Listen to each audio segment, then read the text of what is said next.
Welcome, everybody, to our session on fiscal period closure. It is 7 June 2022.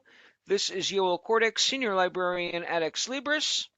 And this is part of our ongoing series, which started just yesterday, and this is already our third session in the series, the 2022 Knowledge Day series. I'm going to show the screen of the Knowledge Day series so everybody can see all the different things we've got planned here. And I'll send out the link as well. This is the Knowledge Day series. I'm going to send out this in the chat. Those of you who are viewing this via the recording on YouTube, you can see the link in the description of the recording. We already had yesterday the new and improved Alma overlap analysis tool, and that recording is already on YouTube. This morning we did the resource sharing and item availability calculation. We've got another session on that this afternoon. And now we're at fiscal period closure. And we have here links to a PowerPoint, which I will show just for a brief part of today's session. For the majority of today's session, we will be actually running the fiscal period closure in Alma, seeing how it works. We'll also be doing this on the 8th and the 9th to make sure everybody can see it. This is a once-a-year process, as we'll see. And then we've got other upcoming sessions. June 13th, just right around the corner, what are cloud apps and how to use them, learning affordability and Leganto, and recent developments in Primo VE. So stay tuned for more. And let's jump in now with the fiscal period closure. If anyone has a question or a comment during the session, feel free to send it in the chat and we'll answer it or discuss it at least. So just briefly, I want to look at a little bit of this PowerPoint. Fiscal period closure, just to get the overview of what we're going to do and what is the fiscal period closure. So we're going to look at two main parts of the whole process. One is the rollover ledgers and one is the rollover PO lines. There's two parts of this whole rollover. The first part rolls over, as we just stated, the ledgers. The ledgers are a hierarchical system where there's a ledger. Under that there can be summary funds, under that there can be allocated funds. We're not going to go through the whole infrastructure in theory of Alma acquisitions, but suffice to say we have a ledger. Under the ledger, summary funds, under that allocated funds, or we may not even have the summary funds and just allocated funds. So first we roll over the ledgers. When we say rollover, we mean take it from the current fiscal year, put it into the next fiscal year. First the ledgers are rolled over, then the PO lines are rolled over. But let's not get ahead of ourselves here, because we're going to be talking about all of this as we go along. So first of all, in order for a person to be able, for a staff user to be able to do the fiscal period closure, that staff person needs to have the role fiscal period manager. Let's take a look at that. Here I am in Alma, and I'm going to look at my user. I'm logged in as a user named Alicia Hen. And if we go into the user details here, just to look at the roles, we'll see that role called Fiscal Period Manager. Let's take a look. So I'm coming down here. If I say Add Role, we'll be able to see it here. And so we're referring to this one here, Fiscal Period Manager, manages the copy ledger, rollover job, and edit the fiscal period table. That's the role that we're looking at. That's the role that the staff user must have in order to be able to do this process. And we can see right here that the user I'm logged in as has this role. The role has a scope of the name of the institution. In my case, the name of my institution is the Asia Pacific Alma Library. It's a demo environment. And we can see here the scope can only be on the level of the entire institution. And in my case, it's active. So that's the first prerequisite. You have to have the scope of the fiscal period manager in order to be able to run the fiscal period rollover. So that's step one. Next, there's 3 jobs altogether which deal with the rollover. And we're going to be running live the first 2, the rollover ledgers and rollover PO lines. We're not going to be discussing the rollover resource sharing requests. You can read about it here. You can also read about it in the online help. The online help is referenced here at the beginning of this presentation, as well as in the Knowledge Days page, which I sent out the link to. Did I send out the link to that? Let me just confirm that I sent out the link to that. Going into the chat, and yes, I did. Okay, so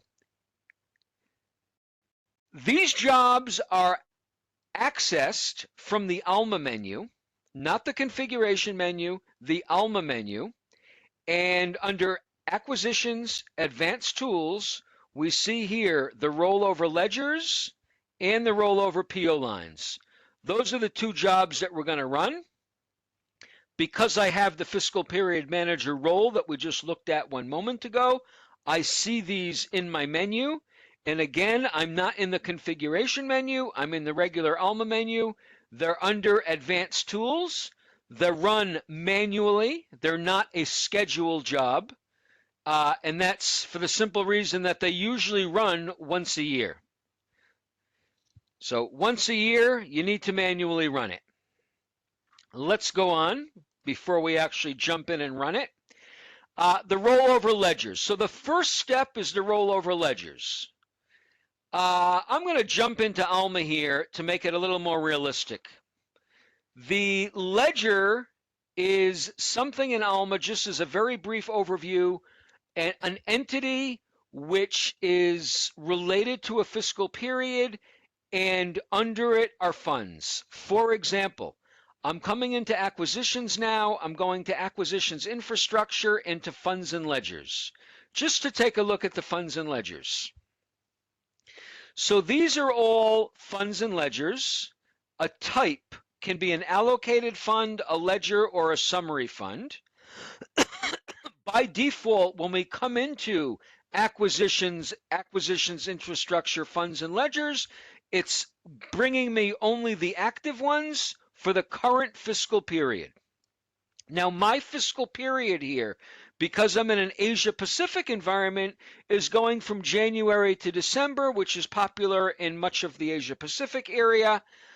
In North America and significant parts of Europe, the fiscal period tends to begin sometime around July 1st and end sometime around June 30th. That doesn't really matter for our purposes, what the start and end date is. But if it looks a little different than your institution, where perhaps you are going from July 1st to June 30th, that's the explanation here. So underneath each of these ledgers, I'm going to facet by ledger on the left. And I've got 21 ledgers. Underneath each of these ledgers may be several, or at least one, fund. So I'm going to do edit, for example, on one here called Art and Design. And then we have a tab called Funds. And then here I have 4 summary funds and 9 allocated funds. So back to our specific situation, before I can roll over a PO line, when I say roll over a PO line, we're going to talk more about it and see it. I mean take a purchase order line, an order, which has an encumbrance on it, and bring it to the next fiscal year. Not a closed order, not a closed PO line, one which still has an encumbrance, one for which an order was made, it hasn't yet been paid. But before I can bring the purchase order lines, which are using these funds, I need to take this whole ledger and roll that over to the next fiscal year. So in my case here, I have an art and design ledger, which contains several funds. So I would first roll over this ledger and then roll over the PO lines. That's why here it says rollover ledgers is the first step. Okay, it's a manual job like I stated. This job does not change any of the existing ledgers or allocations. It opens a new one, and we're going to see this live. It opens a new one for the next fiscal period. And if the next fiscal period, for whatever reason, does not yet exist, then the job will create it as well. Okay, so let's go run it. First, we'll run it, and then we'll start looking at the different, explaining all the different parts of it. But before that, I wanted to look at an example, because we're going to see an example of how something changes.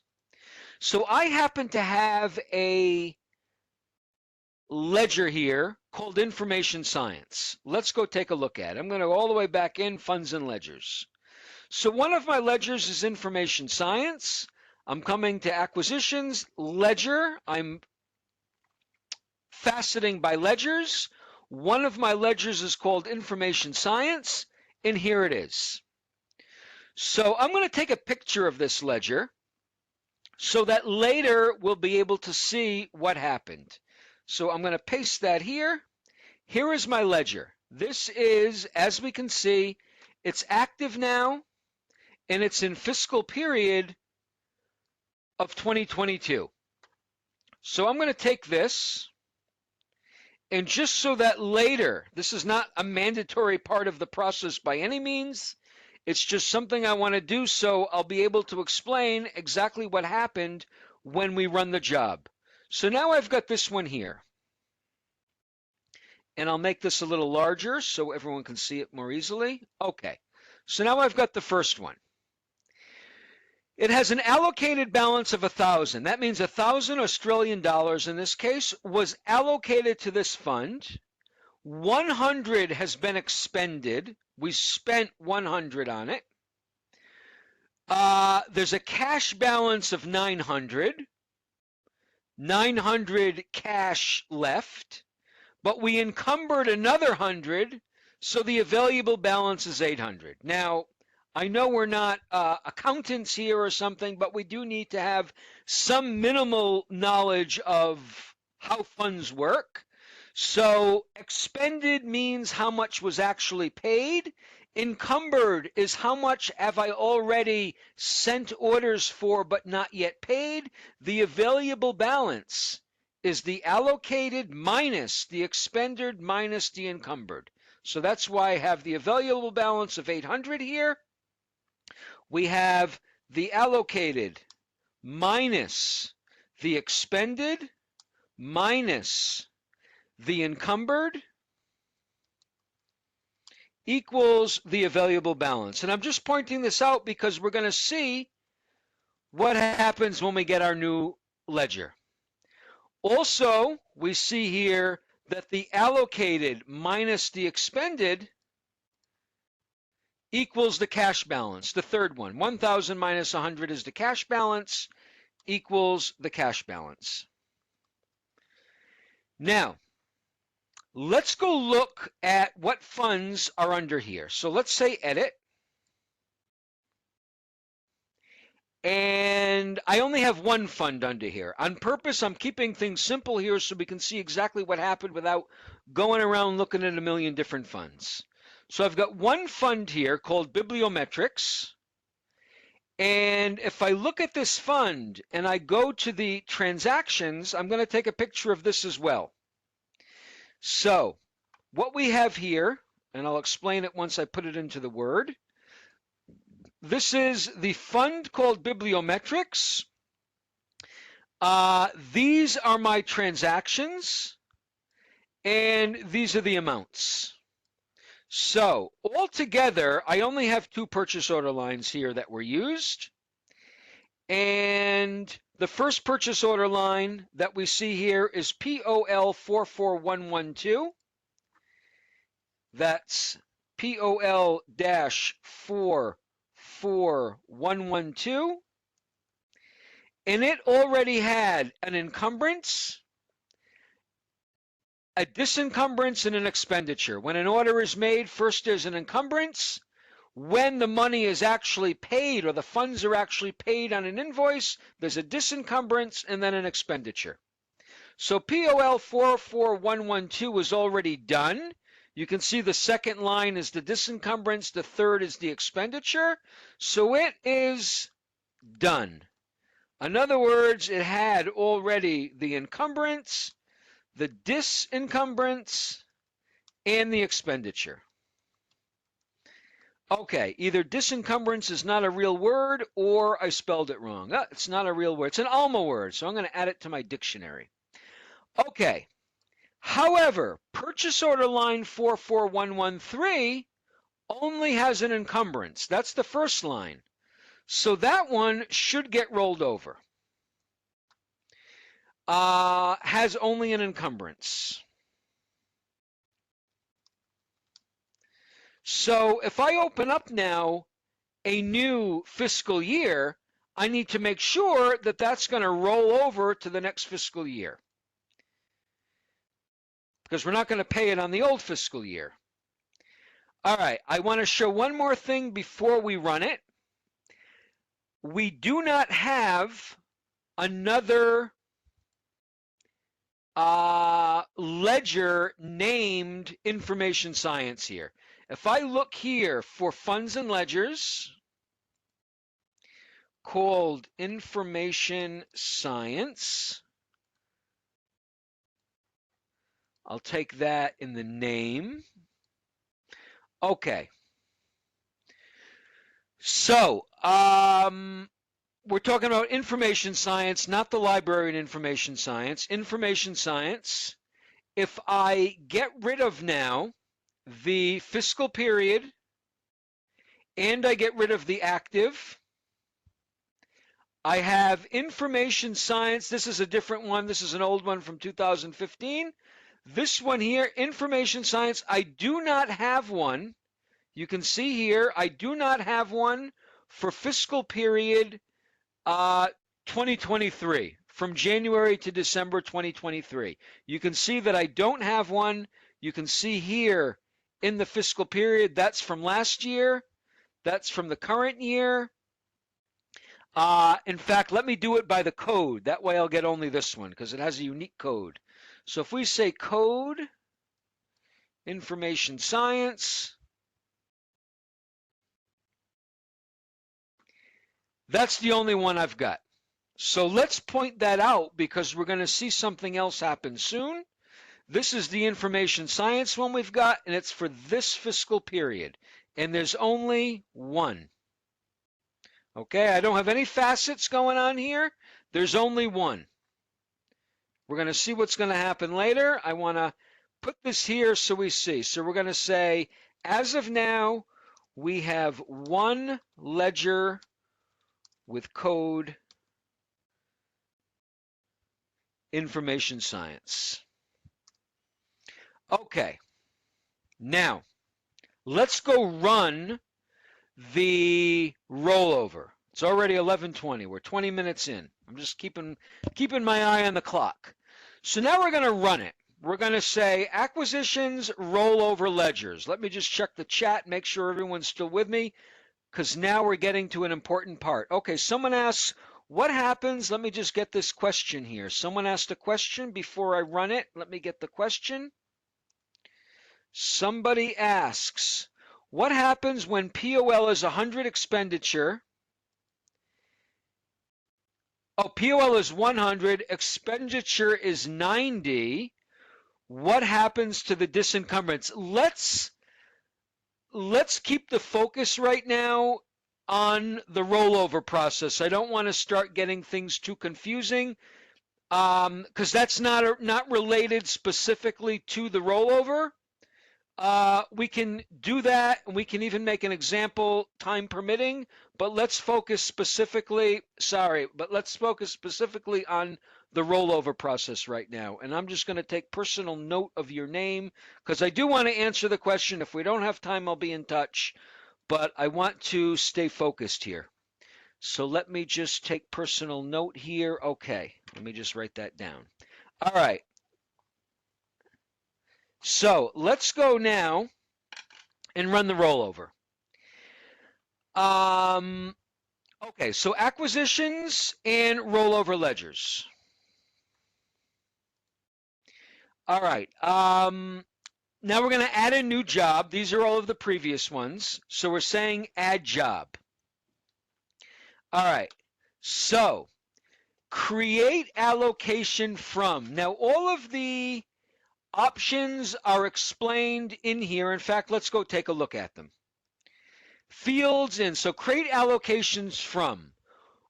It's possible to make a new allocation on the new fund, and you can do the allocation, the none, so there'll be no allocation.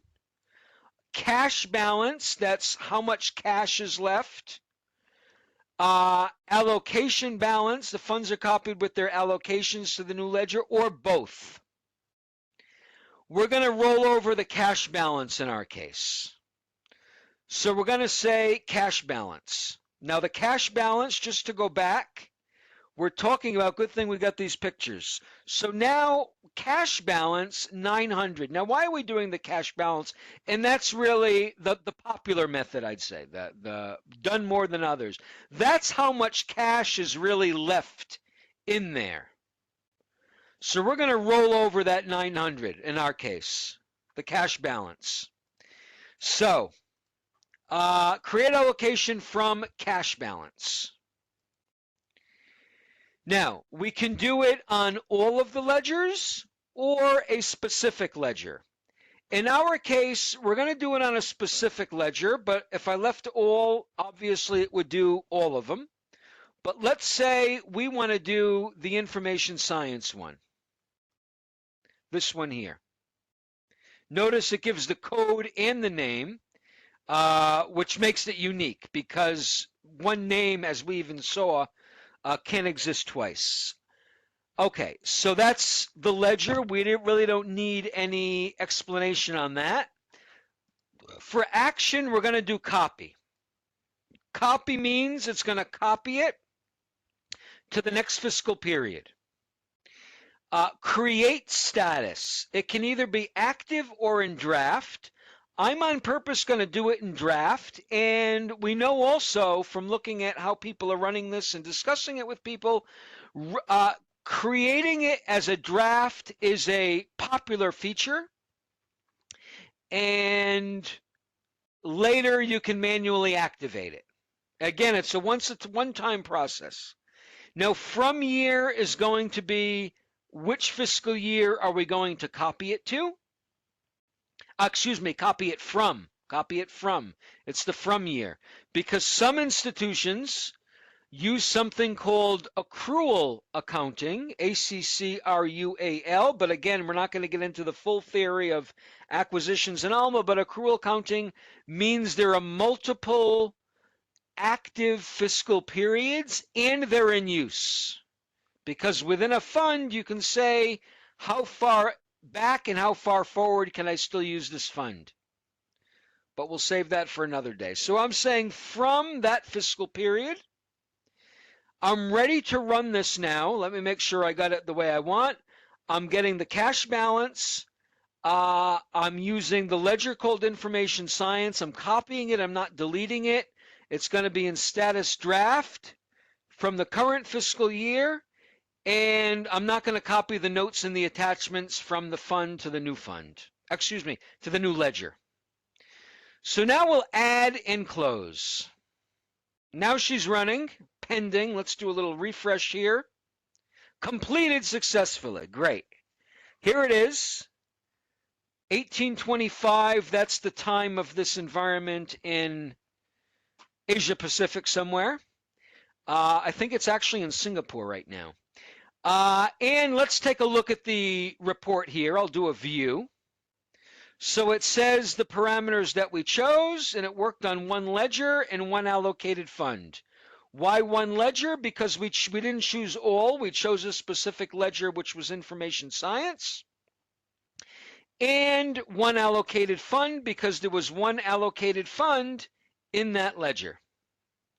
Now, if you recall here, When we did a search for code information science, we found only one. I have no facets here. Let's do that again. Code will be information science.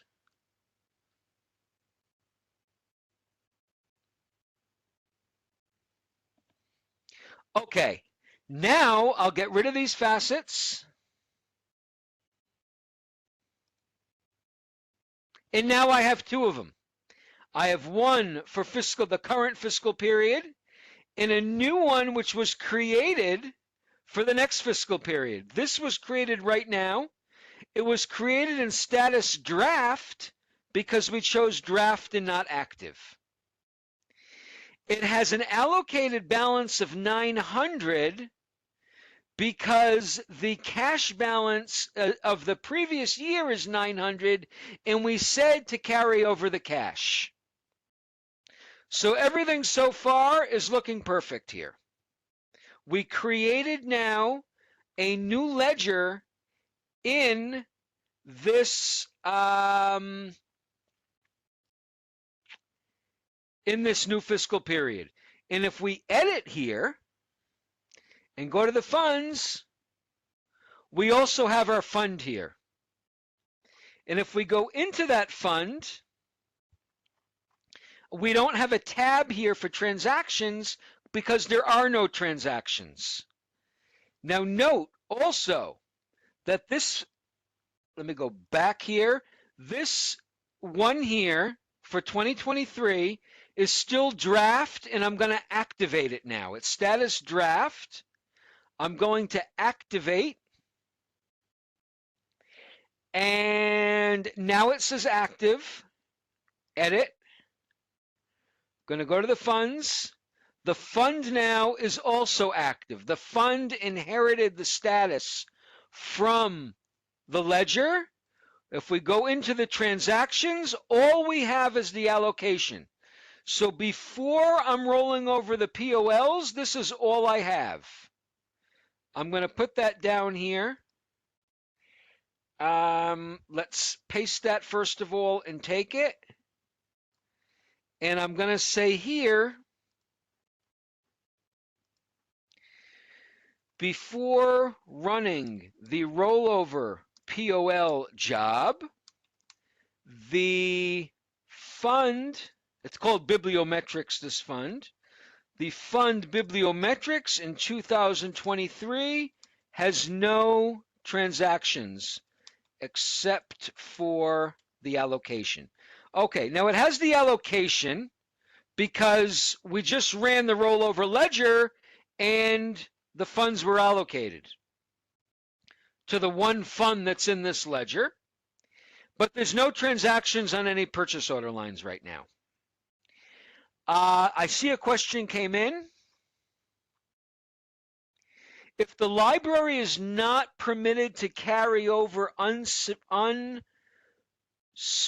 funds from the previous year, is it possible to enter a new starting allocation? Well, let's go back to our job for a moment. We're not going to run it again. We're just going to look at it in light of that inquiry. So let's go to the rollover ledgers. And when we did the job, we said create allocation from cash balance. If you do none, then there will be no allocation, and then you can manually do whatever kind of allocation you want. You can choose here none. And then put it in manually as you want. And then that'll suffice when it says library is not permitted to carry over unspent funds. In this case, nothing will be carried over. You'll have a new ledger with no allocation. Okay. If that answers your question, great. If not, feel free to further inquire if I didn't fully answer it. Okay, let's now take a look at the purchase order line situation. So we already saw, I'm going to scroll up here. Now we can see why I took all these screenshots before. we already see that for 2022, the current fiscal year, there's one purchase order line here, POL 44113, which has an encumbrance here. Let's go look at that purchase order line and navigate to the fund that's used for it. Sorry, I keep going into the wrong browser. So let's go to that purchase order line. And of course, when you really run this, you probably won't be running it on one purchase order line, but I am, because I want to focus in on a specific situation which can be extrapolated to all situations. So here's the purchase order line. And let's edit this purchase order line. It's in status sent, still encumbered. And if we go into here, it's using bibliometrics from the 2022 fiscal period. And we see here the one encumbrance on it. Let's even take a picture of this. This is inside the order. Let's say here is POL 44113. Okay. And let's say here, by the way, there's a lot more in the PowerPoint that I'm not showing right now, just because I want to make sure we cover a full flow here. So that's what we got in there right now. Now, let's run the rollover POLs on only this purchase order line. And again, in the real world, you would probably be running it on all purchase order lines. And by the way, it works on purchase order lines which still have an encumbrance, or purchase order lines which are the type that are carried over from year to year, such as, let me go in here because I've got a list of them, it's also in the online help, such as those which get renewed every year. Okay, rollover PO lines. Okay, so this is what we're going to run right now. We said it's run after the rollover ledgers. We're going to access it from the same menu. We're going to add a job and we're going to start filling it in. Here's an explanation of all the different fields, and let's go run it ourselves. So, acquisitions, rollover, PO lines. All right, and let's add a job. So new encumbrance calculation is the encumbrance. Now, let's go see the explanation on this. Adds all encumbrances and moves them to the new fiscal period. We just looked at the encumbrance a moment ago. If we had done expenditure, which is a less popular in our experience choice, calculation is based on the sum of all expenditures related to the fiscal period, plus or minus the fiscal FPC factor.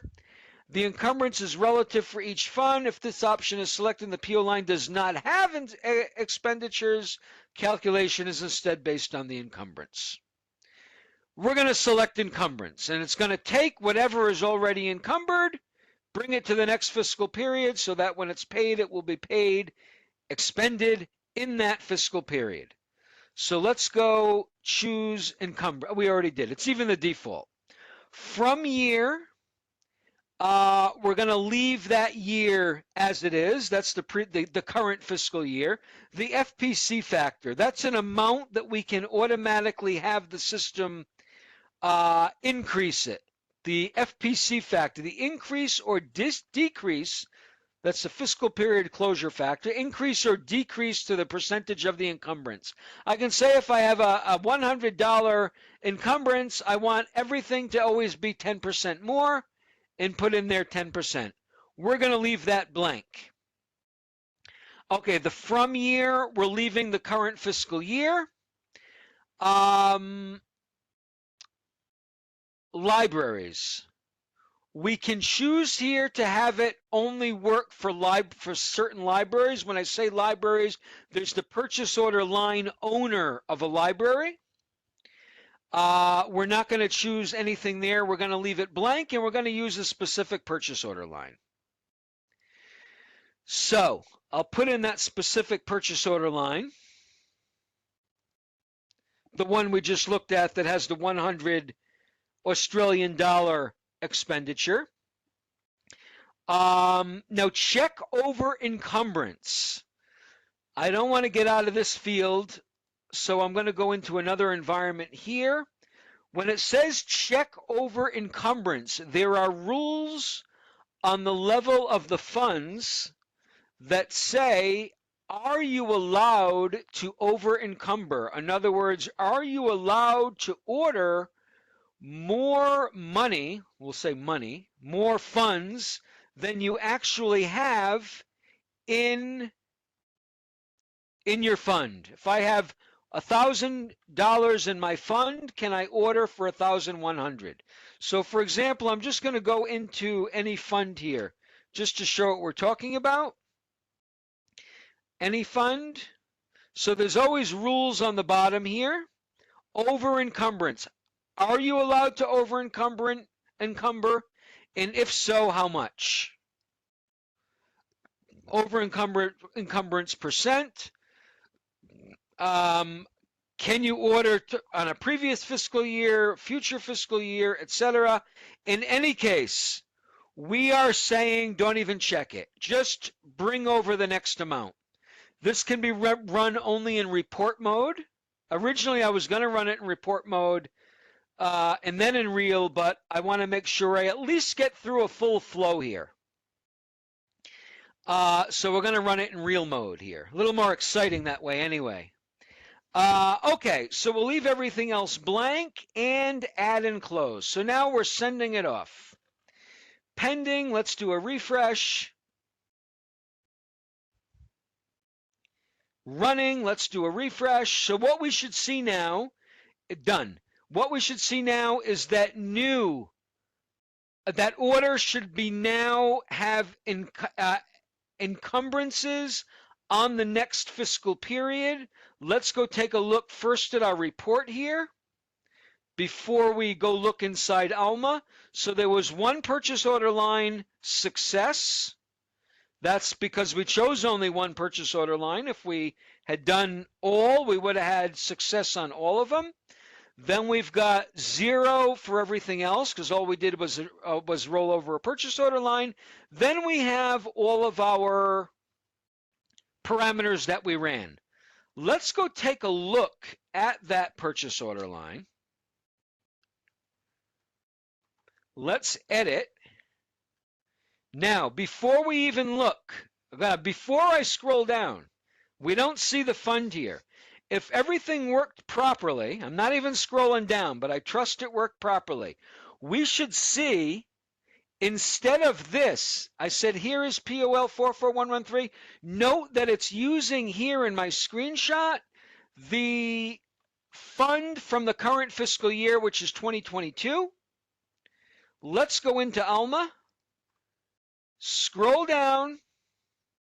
Beautiful. Now it's using 2023. It's not using the 2022 anymore. It rolled over. We're going to click that and go right into the fund. Now we can see on the fund of 2023, let's go to the summary for a minute just to show something. This is the fund. You see the fiscal period is 2023. The encumbrance has been rolled over. It's no longer in the fund from fiscal period 2022. This encumbrance is now in the fiscal period of 2023. If we come now and we look for funds with name or code, it's the same, bibliometrics, and we don't facet. So if we go now into the 2022 one, and we go to the transactions, we no longer have here POL 44113. POL 44113 was removed from the fiscal period, the fund of the fiscal period 2022, and it was added to the one for 2023. Let's go into the one for 2023 one more time. And now we see the transaction here in 2023. So what did we do in summary? And you can read the PowerPoint. It goes much more in depth, but the large picture, we successfully have run the rollover ledgers. We took the ledger, which was called Information Science, from the current fiscal year 2022, and created one with the cash balance as an allocation, the cash balance from 2022, put it into the 2023 one. Then we rolled over one PO line just to show that one specific PO line. Real world, you'll probably leave that field blank and run it on all of them. Rolled over that one purchase order line, and you can see that the encumbrance on that purchase order line moved from the fund bibliometrics from 2022 to the fund in 2023. We see that when we look at the transactions on the level of the fund here, and we also saw it when we looked at the purchase order line itself. When we looked inside this purchase order line, we also see that automatically it switched here to 2023. Let me see if there's any questions or comments, because there's something else I would like to do here. Someone says, can we run the fiscal year at close before ending the current one? Let me put that out. Good question, and I should have mentioned that. Thanks for bringing it up.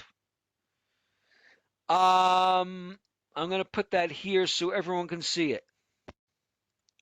Can we run the fiscal year at close before ending the current one, or do we need to do it on the same day that it closes? What are the pros and cons? Okay. Sorry, I usually don't put in. Oh, that was the next person. Okay. In any case, you can run it any time, like I'm running mine now. However, you'll need to pay attention of what funds you'll be using, because right now, for example, I have two fiscal periods open. If I go into the configuration menu and into acquisitions and into the fund and ledger fiscal period here, I have two active ones, and I can use either one. Let me make this a little smaller just so everything appears. So here's my 2022 one. And where am I here? Oh, that's not the place. Here. Configuration, acquisitions, fund and ledger fiscal period. Control minus. Okay, so you see I have two active and active. Until you change this one to closed, you'll have two active ones. But you can manually close the previous one. However, if you do that really early, like 3 or 4 months before the fiscal period really closes, you'll need to make sure that your rules allow you to use the funds before the dates of the current fiscal period. For example, if I now want to use a fund, let me go into funds and ledgers.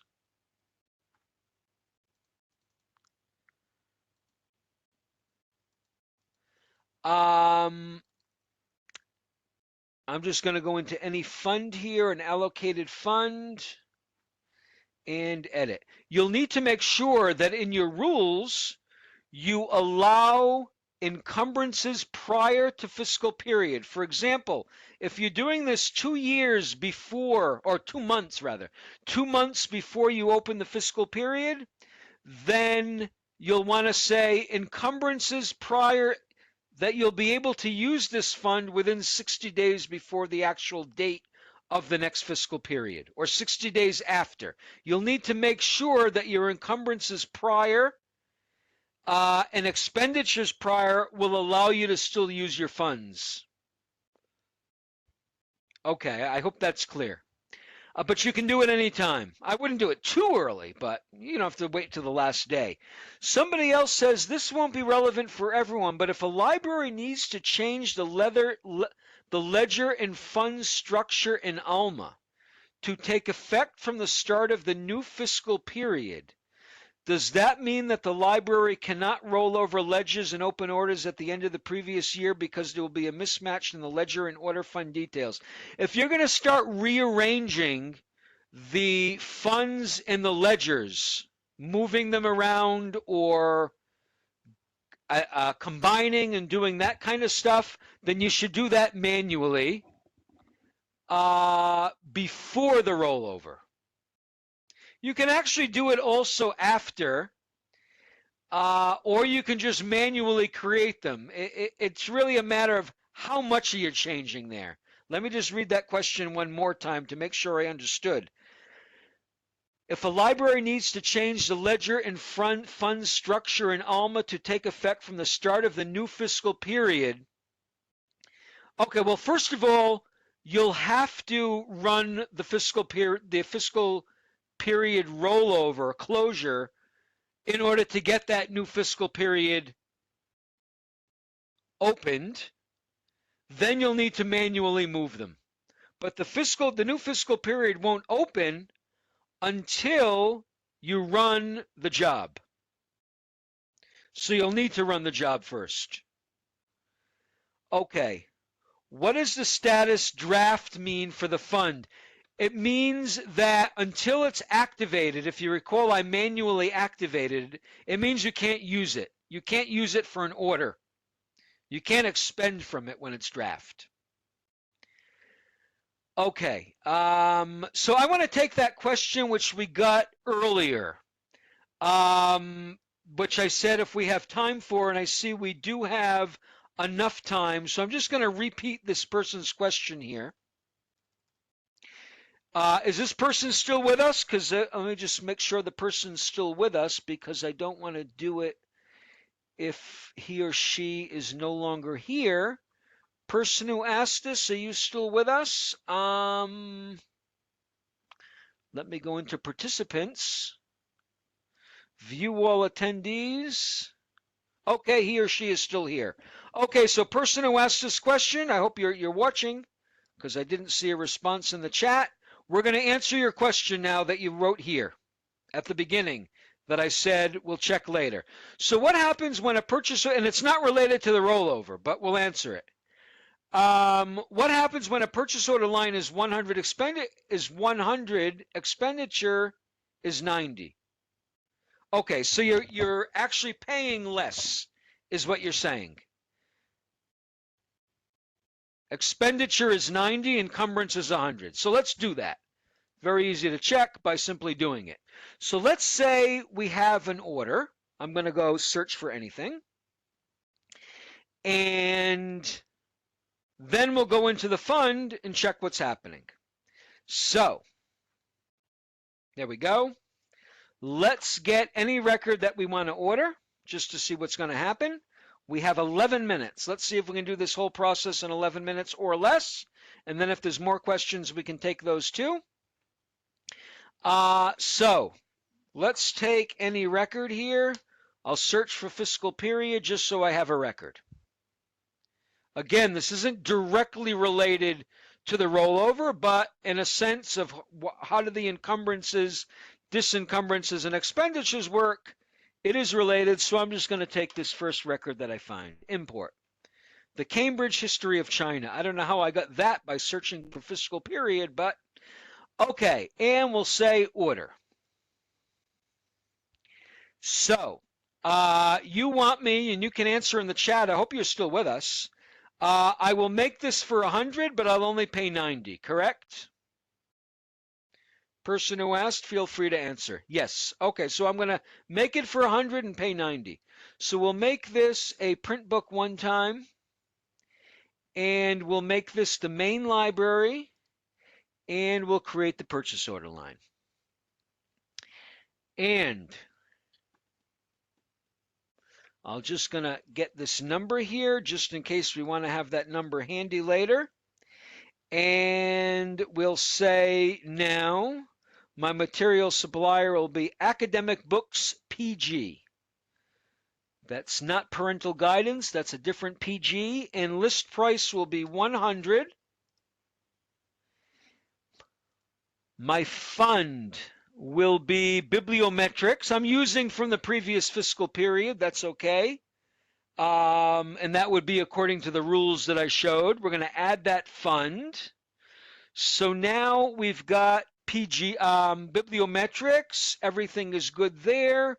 We're going to say acquisition method will be purchase at vendor system, so I don't need to worry about an email getting sent. We'll skip the reporting codes and we're good to go. Order now. Okay, so we've made an order for 100 Australian dollars using the fund called Bibliometrics, and it's on this purchase order line. Okay, so it's already been sent, and this is my PO, which I'm going to create an invoice from right now. So just to show something, if I edit here and I go look at the fund, we see here the encumbrance of 100. 100 has been encumbered. Now we're going to create a invoice and derive the item or receive the item. So we'll say acquisitions, create invoice. I'm going to create the invoice from the purchase order line, and I'm going to handle receiving. Next, handling receiving really isn't relevant here, but I like to keep my system clean here for future demos. And we're going to pay this. So here we've got the 100. I'm going to edit this invoice line, and it's not going to be 100, it's going to be 90. That was the question. And so now it's 90, save. Great. Now in the summary, I will pay 90. I will pay cash. I will prepay it. I'll make it status paid, and I'll pay the 90. Save and go to receiving. Okay, I'm at a proper location here. Yes, I am. And we will receive. And it'll tell me receiving process has been initiated. There we are, receiving process, activated for the selected purchase order lines. Great. Now I have rules in here for my approval. So I'm going to review and approve my invoice. Here it is. So let me edit, save, and continue. That's my review. Now I'll have that in the approve.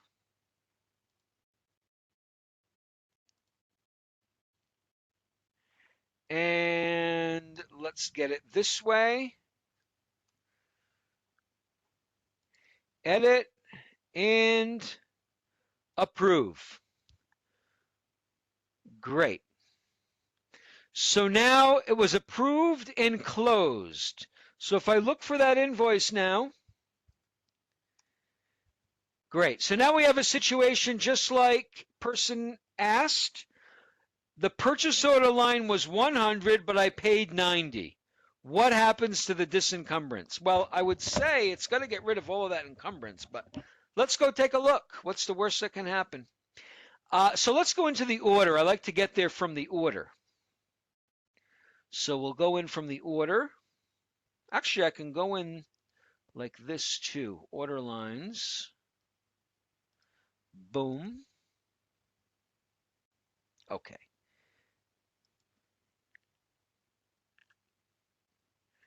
And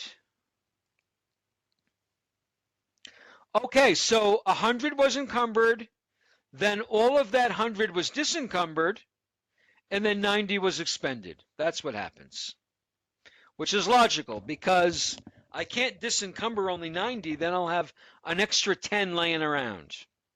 Does that answer your question? Okay, that answers the question. Okay.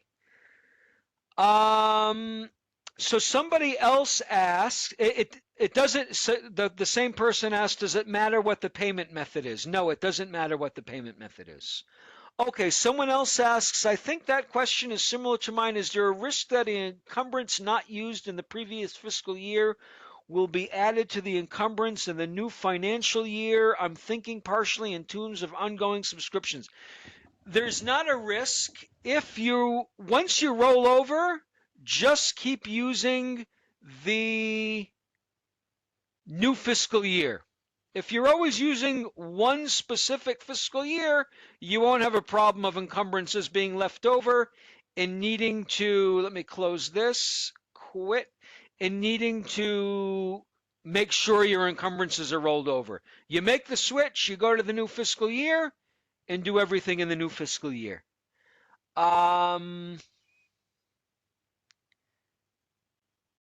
Okay, someone says feel free to take this one offline, so I will feel free to do that.